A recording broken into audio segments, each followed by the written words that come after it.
people, and it's very healing for the people that I help. Now, in your travels, there's the old saying, as in life, as in death. Have you come across some really, they were just bad people in life, maybe serial killer or something? Have you ever come across those type of spirits that have been kind of nefarious and kind of, not very friendly?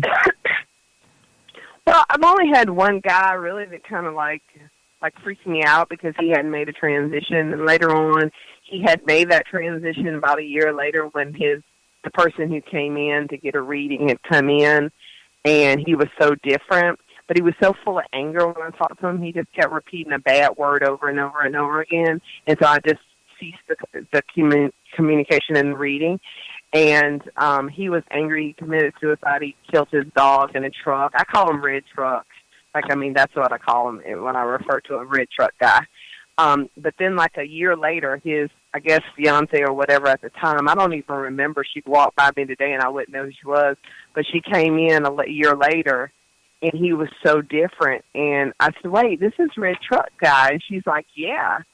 And I said, oh, my God, I've talked about you, how mean he was, and he's different. And, I was, touched by it because that made me think that, again, just because a person is bad, it doesn't mean they're going to change just because they die. But maybe there's a process of working through those things. Mm-hmm. So there's hope on the other side that maybe you can redeem yourself and be a better person. Learn from your lessons or whatever. For sure. Yeah. So let me ask you this. Spirit attachments. What's your view on that? Have you ever seen people that's had spirit attachments, and how do you deal with it? How do you dislodge them, or do you? Or tell us about that. Yeah, I believe that people can have little green slimers around them. I've seen that before, with people. It's just crazy. But there's a lot of times when people think they have attachments. I don't think that they do. I have seen people with attachments before. I remember when I met this one girl named Carmen, and her eyes turned totally black, like how you wear them contacts. Oh, wow. I got up from the table, and I was like, oh, I got to go out the room. and then I mustered up enough strength because I'm like, I got to get over this. I got to do what I got to do to. It's like a fear. You got to get over it. And then so I said, girl, let me tell you what just happened to me, because she didn't know. I said, whoever was in front of you just transfused black all in your eyeballs. And that's why I just had to get up and walk up out of here. I said, you got something in your house. And she did. She had, I don't even want to talk about it. She had something in her house, let's just say, that scared the shit out of her and me. And we went in there as two badass women, and we were like, no, we're going to face this fear. We saged her house. We cleansed it. We got it out. And she's much better. She's in the military, probably knows where she is. But, yeah, it was a real thing. It was something to do with the apartment, and whoever had lived there before probably was doing some stuff that they shouldn't have been doing.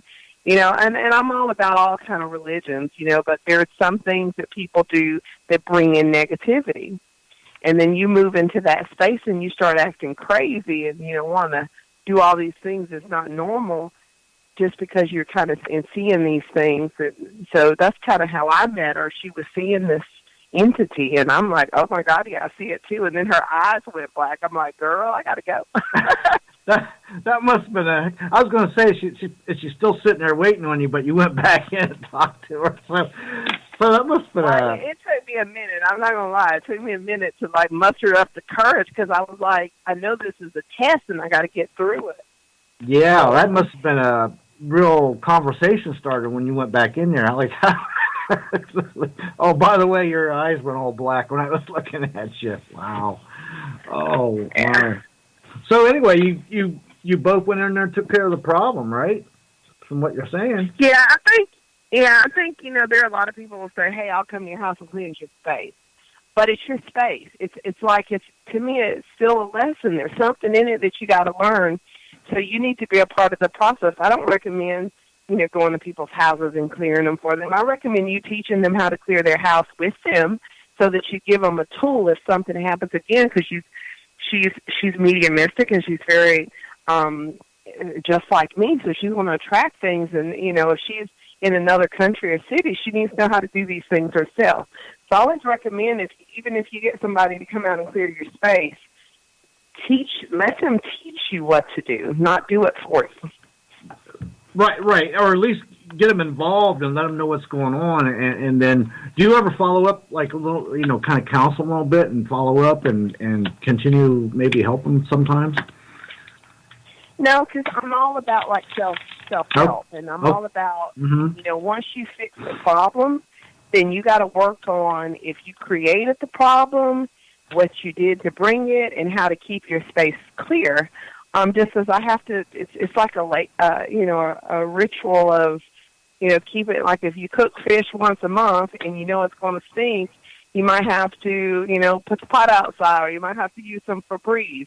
It's a process. Being an empath is a process. You're going to get your sponge full. So now you need to know what to do when your sponge gets full. And you need to learn your life's lessons, too, along the way, so to speak. Yeah. Right. Because if you don't, you're just going to keep repeating them, right? Yeah, so for sure. Yeah. Right. Okay. So what advice do you got for young people that want to develop their abilities, or they're just learning they've got them or tapping into them? What kind of advice do you have for them?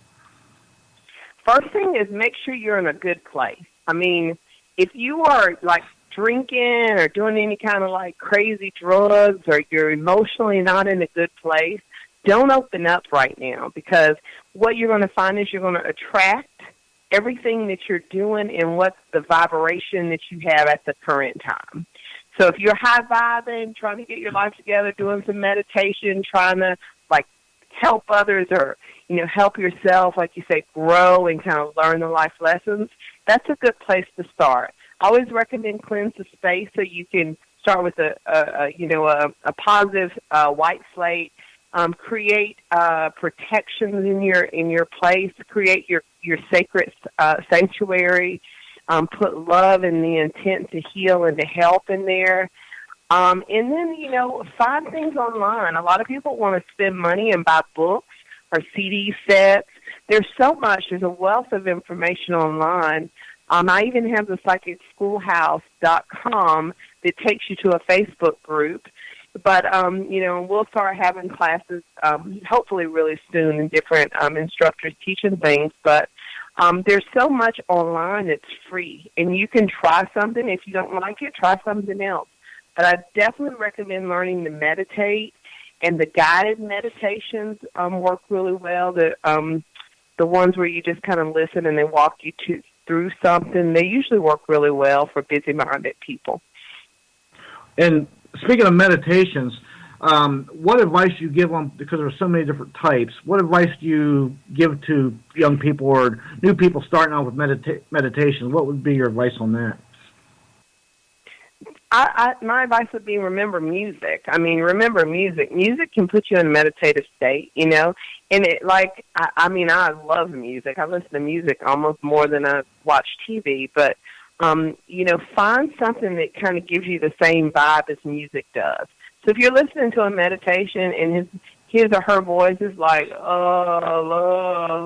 and you're not getting it, turn it off, find something else.